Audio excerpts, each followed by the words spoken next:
નમસ્કાર વિદ્યાર્થી મિત્રો, સારથી સપોર્ટ યુટ્યુબ ચેનલના એક લાર્જેસ્ટ પ્લેટફોર્મ ઉપર આપ તમામ મિત્રોનું હાર્દિક સ્વાગત છે।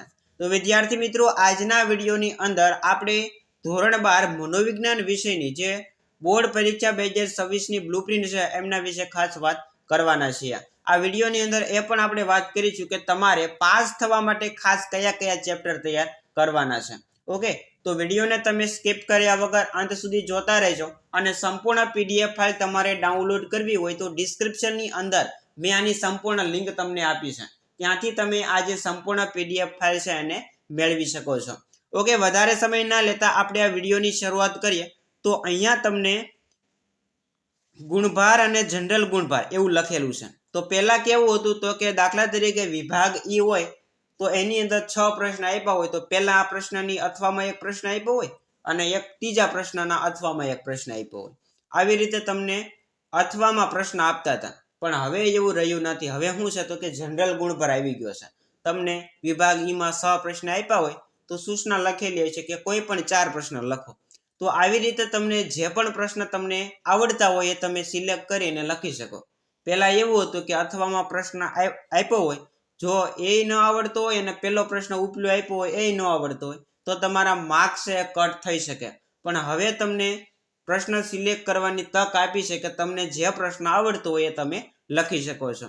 જોઈએ આપણે પહેલો પાઠ છે એ 13 ગુણનો છે, પણ જનરલ ગુણભાર સાથે ટોટલ 20 ગુણનો પૂછાય છે, જેમાંથી વિભાગ એ માં 2 પ્રશ્ન, વિભાગ બી માં 1, વિભાગ સી માં 2 પ્રશ્ન, વિભાગ ડી માં 1 અને વિભાગ ઈ માં 2 પ્રશ્ન જોવા મળવાના છે।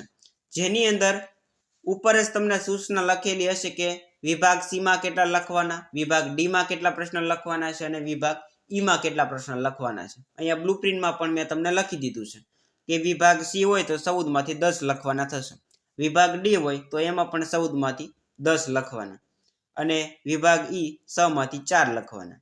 ઓકે, તો આવી રીતનું તમને કંઈક સૂચના આપેલી હશે।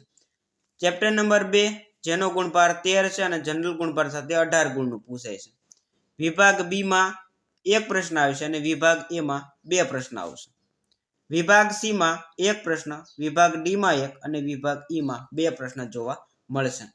પ્રકરણ નંબર 3 જેનો ગુણભાર 13 છે પણ જનરલ ગુણભાર સાથે ટોટલ 16 ગુણનું પૂછાય છે, જેમાંથી વિભાગ એ માં 2, વિભાગ સી માં 1 અને વિભાગ બી માં 1 અને વિભાગ ડી માં 2 અને વિભાગ ઈ માં 1 પ્રશ્ન, એટલે કે દરેક વિભાગની અંદર પ્રશ્ન આ પાઠમાંથી જોવા મળવાના છે। ચેપ્ટર નંબર 4 જેમાંથી 11 ગુણનું પૂછાય છે પણ જનરલ ગુણભાર સાથે ટોટલ 13 ગુણનું પૂછાય છે, જેમાં વિભાગ એ માં 2 પ્રશ્ન, વિભાગ બી માં 1, વિભાગ સી માં 2 અને વિભાગ ડી માં 2 પ્રશ્ન જોવા મળવાના છે। ત્યાર પછી ચેપ્ટર નંબર 5 જેનો ગુણભાર 8 છે પણ જનરલ ગુણભાર સાથે ટોટલ 11 ગુણનું પૂછાય છે, જેમાં 2 વિકલ્પો આવશે, વિભાગ બી માં 1 આવશે, વિભાગ સી માં 1 પ્રશ્ન આવશે અને વિભાગ ડી માં 3 ગુણના 2 પ્રશ્ન જોવા મળશે। ત્યાર પછી 6 નંબરનું પ્રકરણ જેનો ગુણભાર 5 છે પણ જનરલ ગુણભાર સાથે ટોટલ 7 ગુણનું પૂછાય છે। 3 વિભાગ તૈયાર કરવાના છે, એ, બી અને સી। 2 વિકલ્પો આવશે, વિભાગ બી માં 1 પ્રશ્ન આવશે અને 2 માર્કના 2 પ્રશ્ન આવશે, એટલે કે વિભાગ સી માં 2 પ્રશ્ન આવશે। ત્યાર પછી પ્રકરણ નંબર 7 જેનો ગુણભાર 8 છે પણ જનરલ ગુણભાર સાથે ટોટલ 13 ગુણનું પૂછાય છે, એમાં 2 વિકલ્પો, વિભાગ બી માં 1, વિભાગ સી માં 2 અને વિભાગ ડી માં 2, 4 વિભાગ તમારે તૈયાર કરવાના છે। ત્યાર પછી ચેપ્ટર નંબર 8 જેનો ગુણભાર 13 છે પણ જનરલ ગુણભાર સાથે 16 ગુણનું પૂછાય છે। 2 વિકલ્પો આવશે, વિભાગ બી માં 1 આવશે, વિભાગ સી માં 1 આવશે, વિભાગ ડી માં 2 આવશે અને વિભાગ ઈ માં 1 પ્રશ્ન તમને આ પાઠમાંથી જોવા મળશે। ચેપ્ટર નંબર 9 જેનો ગુણભાર 8 છે અને જનરલ ગુણભાર સાથે પણ 8 ગુણનું પૂછાય છે। 2 વિકલ્પો આવશે, વિભાગ બી માં 1 આવશે, વિભાગ સી માં 1 આવશે અને વિભાગ ડી માં 3 ગુણનો 1 પ્રશ્ન આવશે, એટલે કે એ, બી, સી અને ડી આ ચારેય વિભાગમાં 1-1 પ્રશ્ન જોવા મળવાનો છે। અને એવી રીતે વિભાગ વાઇઝ 10મા પાઠમાંથી પણ 4 વિભાગ તૈયાર કરવાના થશે। 8 ગુણનું ચેપ્ટર છે, બી માં 2 સોરી એ માં 2, બી માં 1, સીમાં 1 અને ડીમાં 1 આવી રીતે તમારે 4 વિભાગ તૈયાર કરવાના થશે. એમાં 2 આવશે, બીમાં, સીમાં અને ડીમાં આ 3 વિભાગમાં એક એક પ્રશ્ન આ પાઠમાંથી જોવા મળશે. હવે ખાસ આપણે વાત કરી કે પાસ થવા માટે કયા ચેપ્ટર તમારે તૈયાર કરવાના છે. પાસ થવું હોય તો તમારે કયા ચેપ્ટર છે સૌથી પહેલા તૈયાર કરવાના છે જોઈએ આપણે. તો સૌથી વધારે માર્ક કયા કયા પાઠના છે તો કે ચેપ્ટર નંબર 1 છે એ ટોટલ 20 ગુણનું છે અને બીજું છે એ ટોટલ 18 ગુણનું છે. આ બે તમે પાઠ ખાલી તૈયાર કરો તોય તમારે 38 માર્ક થાય. કેટલા? 38. અને પાસ થવા માટે માત્ર ને માત્ર 33 ગુણ જોઈએ.